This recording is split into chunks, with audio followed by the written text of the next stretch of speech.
త్రాసు ఖచ్చితమైనది. శాపగ్రస్తమైన దాన్ని తొలగించుకుంటే తప్ప నేను మీకు తోడుగా రాను అని కరాఖండిగా మాట్లాడాడు.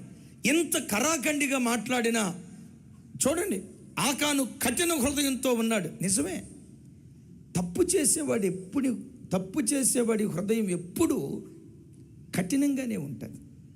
అందుకని పౌలు గారు అంటారు, పాపం వలన మీ హృదయములు కఠినపరచబడునేమో అని జాగ్రత్తగా చూసుకోనండి అంటాడు. అనండి మాట,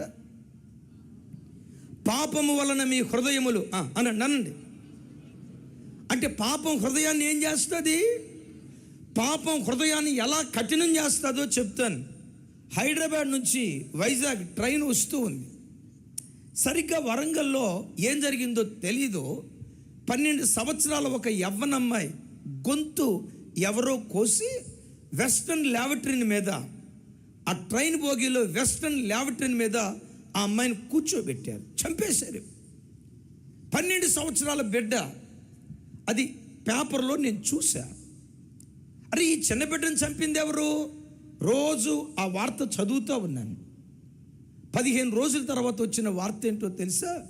ఆ 12 సంవత్సరాల బిడ్డను చంపింది శత్రువు కాదు, దోపిడి దొంగలు కాదు. ఏ తల్లి నవమాసాలు మోసి కని 12 సంవత్సరాలు పెంచి పెద్ద చేసిందో ఆ తల్లే కూతురు గొంతు కోసిందట.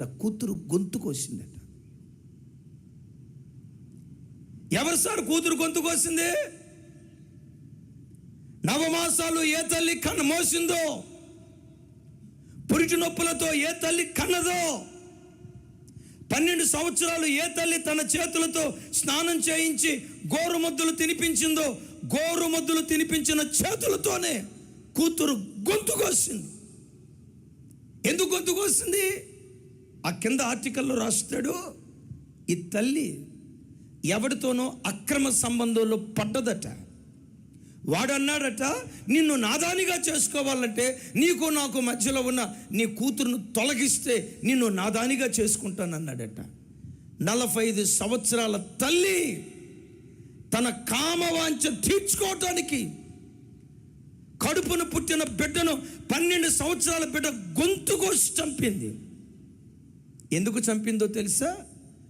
పాపం హృదయాన్ని అంత కఠినం చేస్తుంది. పాపం హృదయాన్ని అంత కఠినం చేస్తుంది.